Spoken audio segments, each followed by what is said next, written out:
one of my goals in 2021 was to walk down the aisle as a solo sexual. I'm planning to do that in April of 2022 now, because Mars, Jupiter, and Neptune all come very close into conjunction. And I've had very good luck the last couple of times we had so many planets in conjunction like that. Back in 2020, when Mars and Jupiter came into conjunction in March, I took advantage of the crash in the financial market and I bought a 1,000-ounce silver bar. When Jupiter and Saturn came into conjunction later that year, I wrote the number one AI for the game of dots and boxes, and it came up with a number of AI ideas. And I had a couple minor lucky events when other planets would come into conjunction with the moon. That happens a lot more often than Mars and Jupiter, or Jupiter and Saturn, which only comes into conjunction once every 20 years. The time before this time, when Jupiter came into conjunction with Saturn back in 2000, I also had some good luck. I was going to college part-time at the time, and I had a professor that I got along with very well that year. I was competing in math counts in my high school, and I had an okay year. It wasn't like 2020, but it was an okay year. And so if there ever came a time to walk down the aisle, I think April of 2022 is the best time to do it. And given that during the pandemic, I really discovered myself. I want to have a ceremony for my relationship with myself. And I thought about a couple places where I might do this. My number one choice for it would be Keelung in Taiwan. This is where I first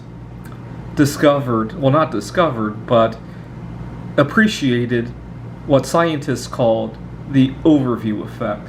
So when astronauts go into space and view the Earth, they often get an appreciation of life.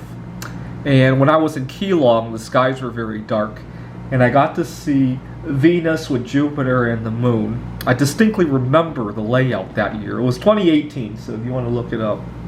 And I really appreciated everything. I had a lot of stuff going wrong back in 2018. I was kind of in my job situation was in flux. I had just started a relationship with a girl. That was a mess.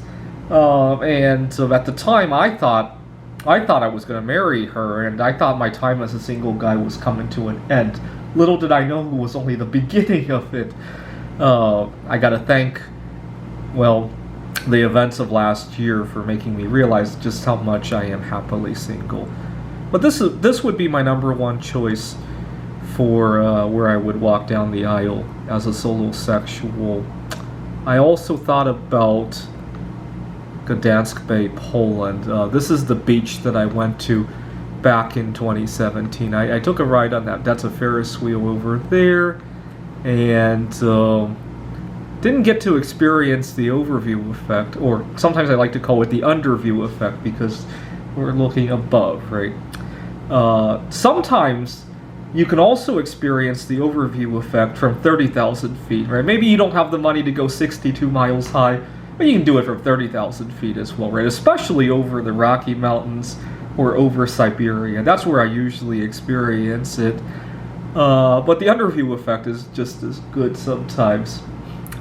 But if we're still not out of quarantine, I guess the next best thing I could do is Wallace, Idaho, obviously. I made a lot of good friends when I was there with the people, the locals there. And I really got accepted for who I was in Wallace. And if that's where I'll begin the next chapter in my life, I'll be pleased as well. Anyways, leave a comment, and I'll welcome you to the wedding. I'll see how many people I can invite to the wedding. Thanks for watching.